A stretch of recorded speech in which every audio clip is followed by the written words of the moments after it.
Hi guys, this is Fawkes1989 with video 2 of my Final Fantasy VII playthrough. So as you remember, we just defeated the guard Scorpion, and now we are running. Now as I said, I have a 10-minute timer. I'm not going to bother saving, because A, I don't think I'm going to be getting killed here. Although I should heal Cloud. And the other thing is, that counts down even in the menu.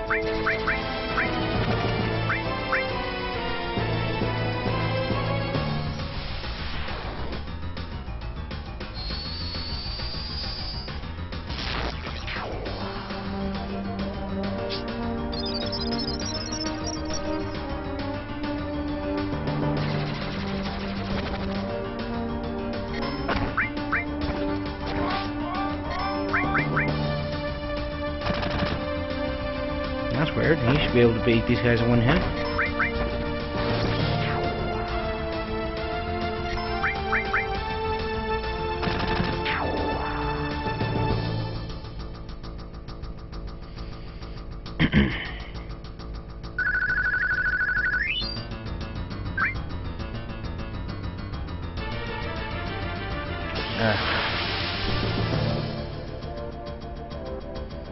Oh, what happened? There we go. I was accidentally clicked off of it. So if you tap L and R, or like the runaway buttons, when you're getting back attacked, you'll face the enemy after you attempted to run away. And since they're actually hitting in front now, even though it's still technically a back attack, they don't do extra damage like they would have. So a quick little feature there, just if you get back attacked, tap the runaway buttons, and it'll no longer be a back attack.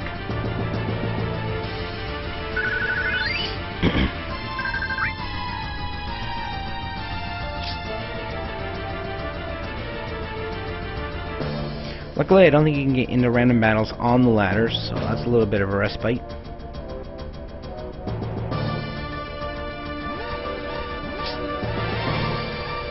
Now, Jessie has got her foot stuck, so we're going to help her out.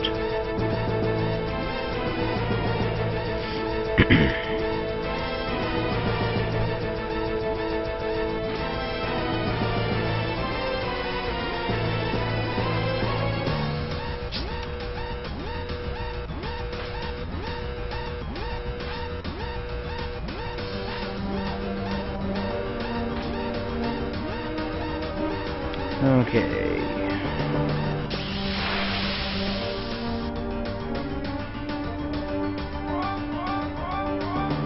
Battle. This one shouldn't take too long.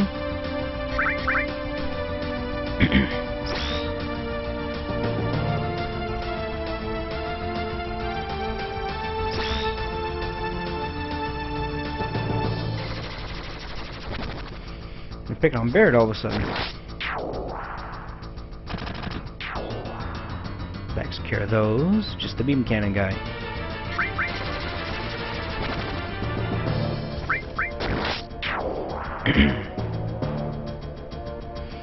Both my characters are once again almost at their limits.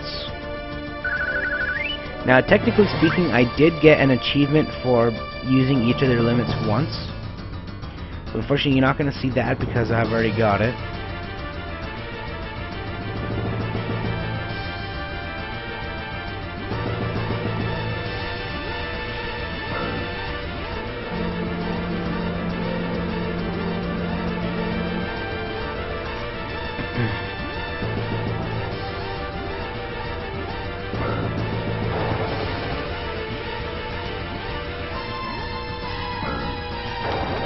I should explain that when I opened up the chest there in the other room, I got a Phoenix down.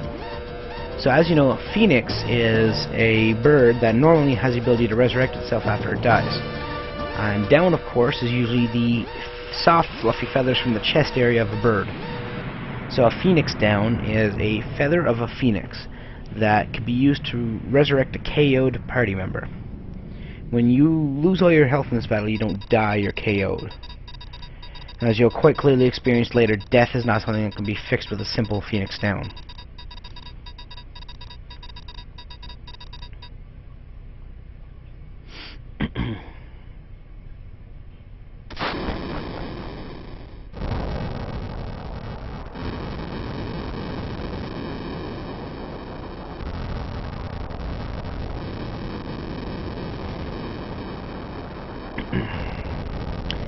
Let's get out of here. Rendezvous at the Sector 8 station. Split up and get on the train.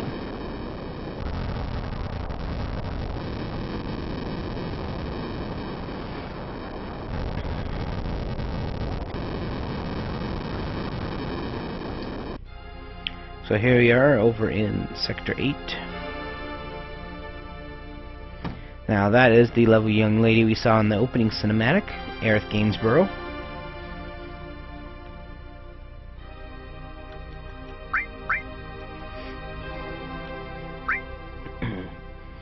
So if you buy a flower, you can either give that flower to Tifa or Marlene at the bar.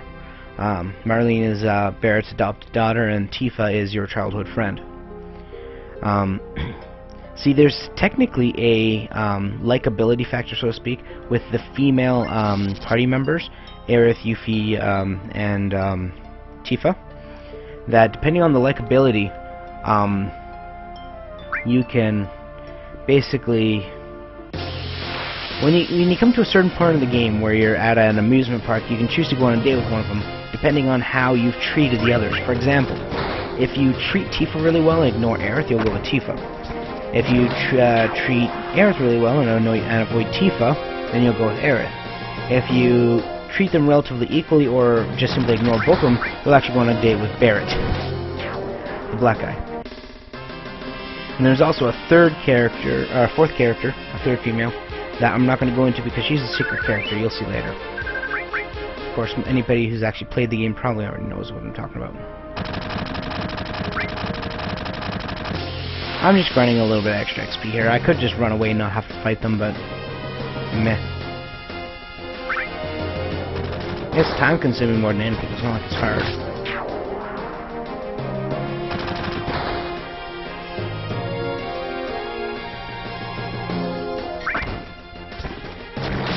Yeah, my stick hurts more than your stick, guy.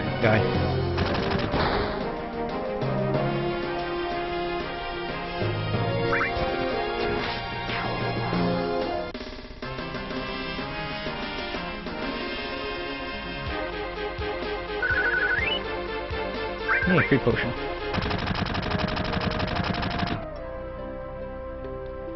I'll ignore these ones. So no matter what, you end up being surrounded here.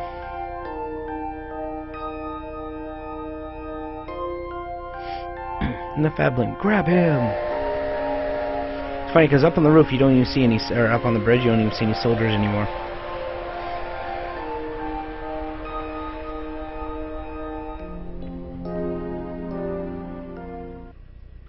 Meanwhile, inside said train, Cloud never came. You think he was killed? No way.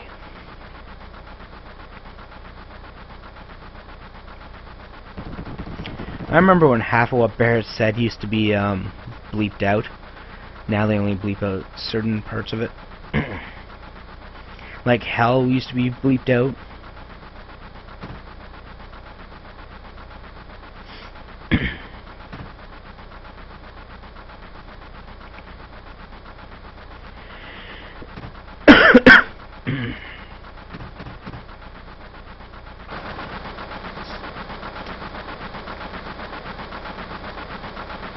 Looks like I'm a little late. You're damn right you're late. Damn used to be bleeped out. Come waltzing in here making a big scene.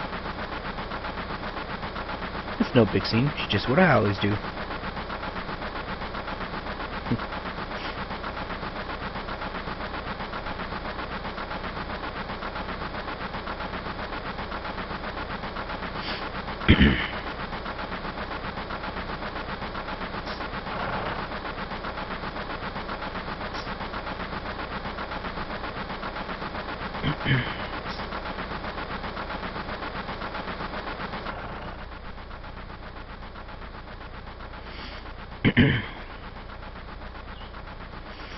She goes, your face is pitch black, but then she rubs his chest. Silly modeling issues.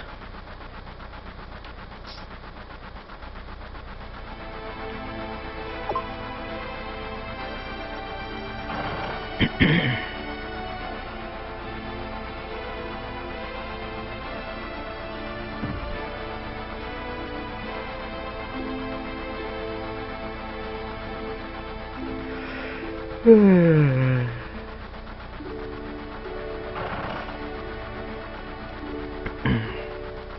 you can talk to these guys, get some basic little, we're after the Sector 1 reactor, my mistake. Sector 8 is the next one we're going to be after. You can talk to everybody here, but not too much you can get for that. But if you talk to Jessie here, she's going to illustrate the railroad system.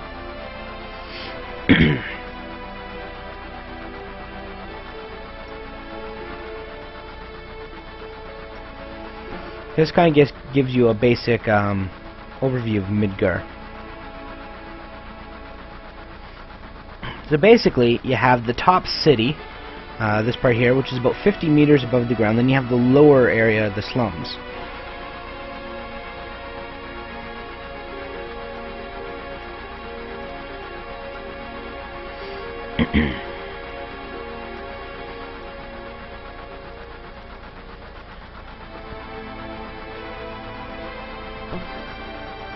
And this is the route the train is on. The route spirals around the main pillar. We should be coming around the center right now.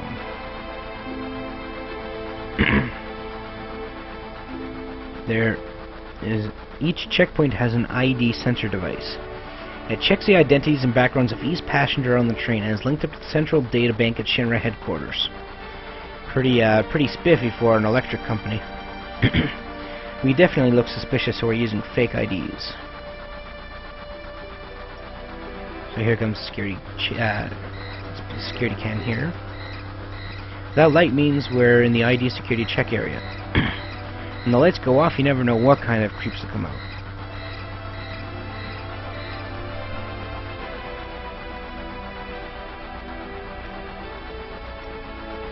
So I come over here and talk to Barrett.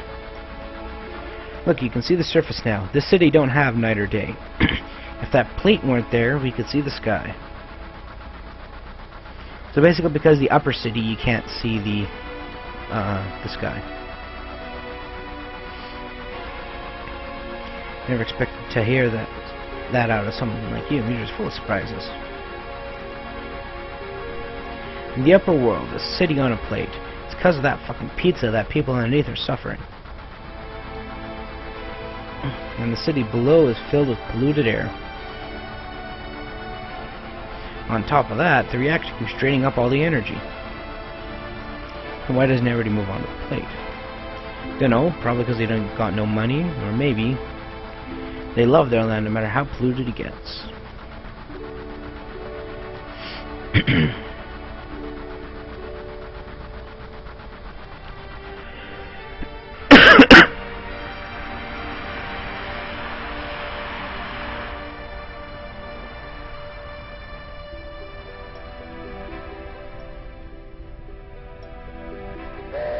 Here we are, the Sector 8 station.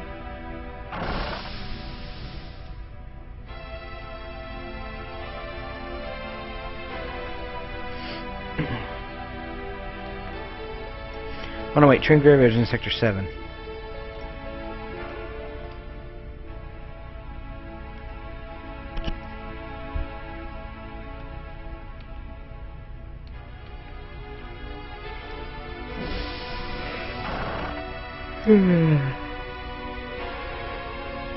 And don't y'all be scared of that explosion, because the next one's gonna be bigger. Need back of the hideout. Move out.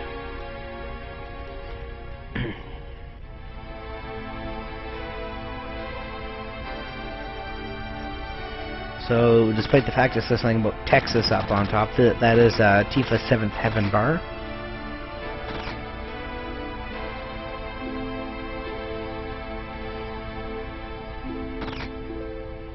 Which, for all intents and purposes, is Avalanche's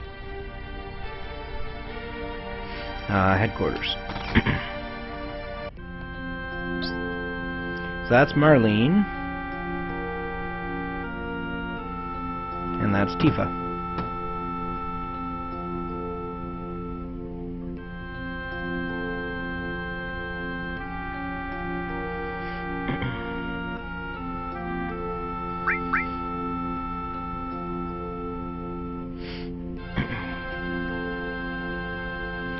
Like, so I'm not really doing much about changing names. Forgot I got a start button now, I can just push that.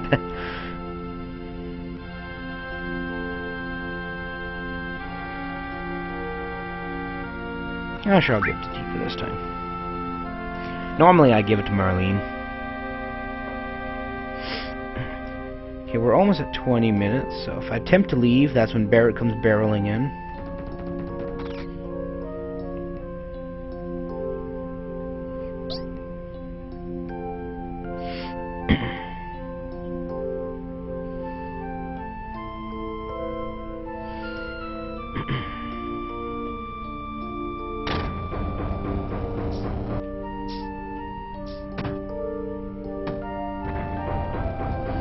So you can either go straight down, or you can stop and talk to Tifa. We're going to stop and talk to Tifa.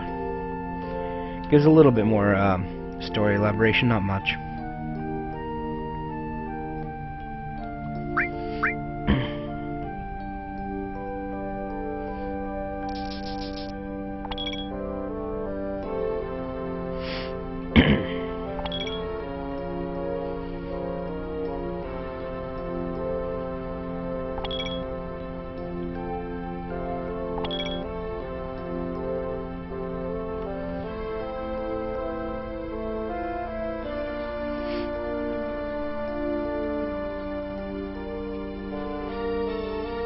So despite the fact that it doesn't really seem too related to the story, it shows that there's a deeper relationship between Cloud and Tifa. At this point in the game, it's not really revealed that they're childhood friends. That'll come shortly. You can also talk to Wedge and Jessie to get a little more elaboration on what Avalanche is. But no need to get too attached to Avalanche. It's only for the first portion of the game.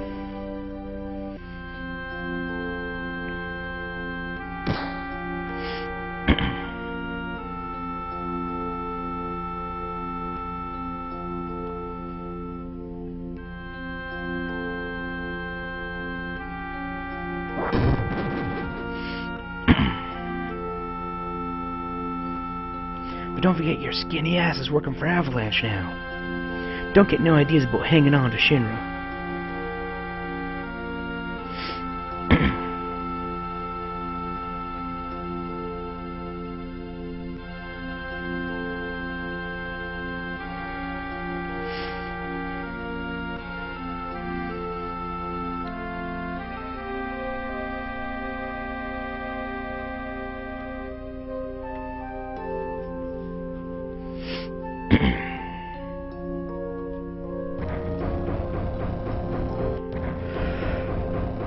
Okay, so right here we're going to go ahead and call it an episode, because we're about to get into more story exposition, and I don't want to run too much over 20 minutes.